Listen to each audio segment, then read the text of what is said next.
O reagrupamento familiar em Portugal é um direito fundamental previsto na própria Lei de Estrangeiros, Lei No. 23/2007, e garantido também pela Carta dos Direitos Fundamentais da União Europeia.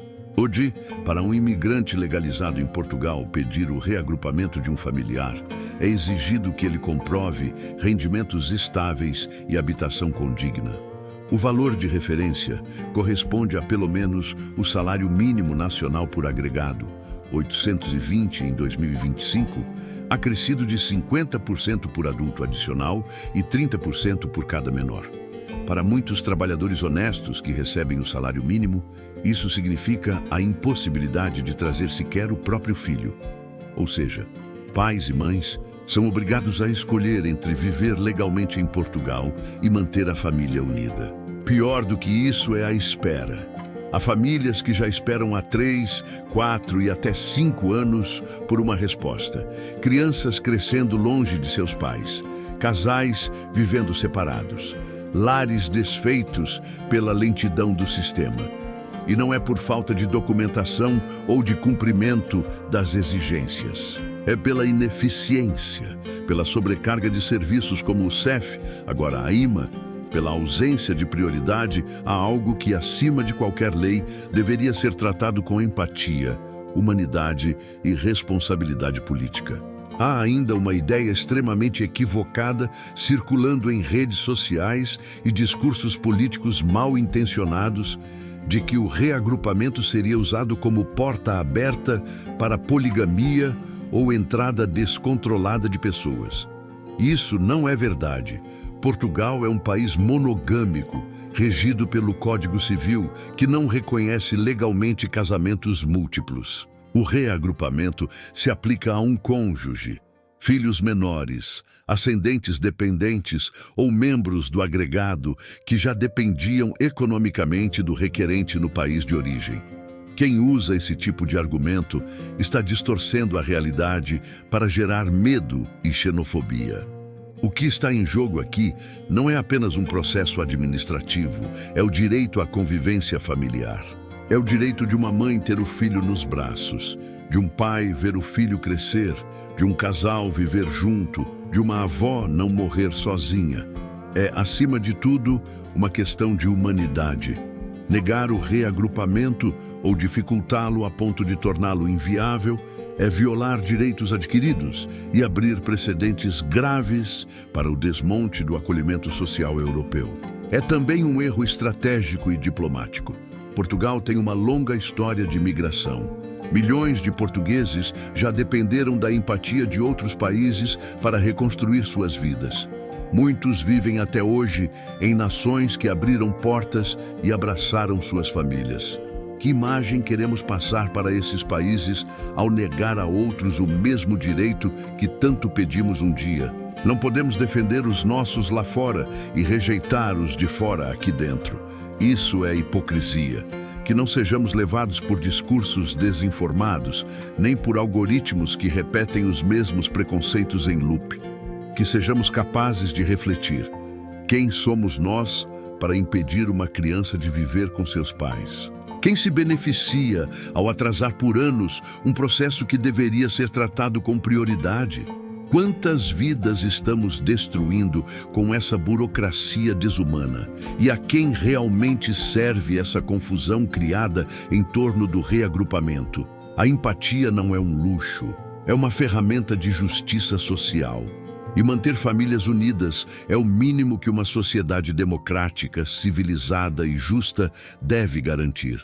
Há ainda uma ideia extremamente equivocada, circulando em redes sociais e discursos políticos mal intencionados, de que o reagrupamento seria usado como porta aberta para a poligamia ou entrada descontrolada de pessoas.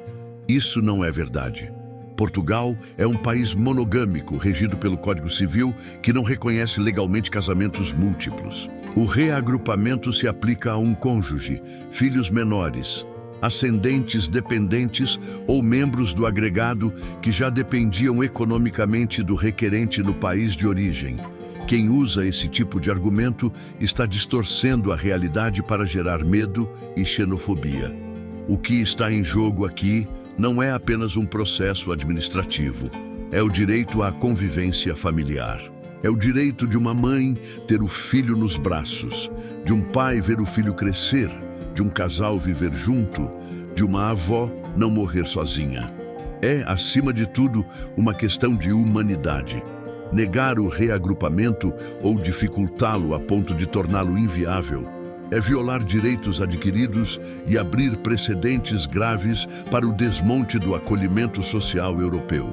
É também um erro estratégico e diplomático. Portugal tem uma longa história de migração. Milhões de portugueses já dependeram da empatia de outros países para reconstruir suas vidas. Muitos vivem até hoje em nações que abriram portas e abraçaram suas famílias. Que imagem queremos passar para esses países ao negar a outros o mesmo direito que tanto pedimos um dia? Não podemos defender os nossos lá fora e rejeitar os de fora aqui dentro. Isso é hipocrisia. E mais, muitos dos que hoje pedem reagrupamento são de países com herança direta da cultura portuguesa. Cidadãos de Angola, Moçambique, Cabo Verde, Guiné-Bissau, São Tomé, Timor, Brasil e Goa compartilham não apenas o idioma, mas valores, religião, estruturas familiares e vínculos históricos profundos com Portugal. São pessoas que veem Portugal como uma casa comum, não como um país estrangeiro. Negar a essas pessoas o direito de viverem com suas famílias é negar um pedaço da própria identidade portuguesa. Hoje, infelizmente, o partido Chega está mais uma vez fazendo barulho, tentando distorcer esse direito básico. Através de desinformação e discursos de ódio, plantam nas pessoas a ideia perigosa de que há raças superiores, de que uns devem ter mais direitos que outros. A história da Europa já viu onde isso levou. E sabemos que não termina bem. Pior ainda, Portugal hoje supostamente vive situações análogas à escravidão. É só ler as manchetes. Casos de trabalho forçado, de exploração em lavouras, de migrantes tratados como descartáveis. Mas esses problemas reais são abafados, ignorados, enquanto se gasta energia para tentar impedir que um pai traga o filho ou uma mulher viva com o marido. Isso é desumano. Não deixem isso acontecer. Precisamos conquistar direitos, não os perder. Não é hora de cair em discursos acalorados, em vídeos com retórica manipuladora ou em postagens que alimentam ódio e medo. É hora de ser inteligente, crítico e humano. Portugueses, brasileiros, africanos, todos somos feitos da mesma matéria. Aqui não há espaço para ídolos políticos, para ídolos das redes, nem para superioridades fabricadas. Aqui há espaço para vidas humanas. Vamos preservar o que temos de mais precioso: a família, a empatia e a justiça. Temos problemas imediatos e sérios em Portugal, que não são falados e estão sendo abafados. Não deixem isto acontecer. Temos que conquistar direitos e não os perder. Por favor, portugueses, brasileiros, todos pensem com inteligência e não deixem discursos acalorados ou palavras mascaradas fazerem sua cabeça. Aqui não há espaço para ídolos, e sim para pessoas humanas, vidas humanas. Agora é a hora de pôr a mão na consciência. Não podemos aceitar retrocessos disfarçados de soluções. Direitos adquiridos com tanto esforço por gerações de trabalhadores, mães, pais e filhos, não podem ser tratados como favores temporários, nem apagados por discursos de medo e divisão. Não se deixe enganar por frases bonitas que escondem preconceitos. Antes de repetir o que ouviu, pesquise. Antes de compartilhar, questione.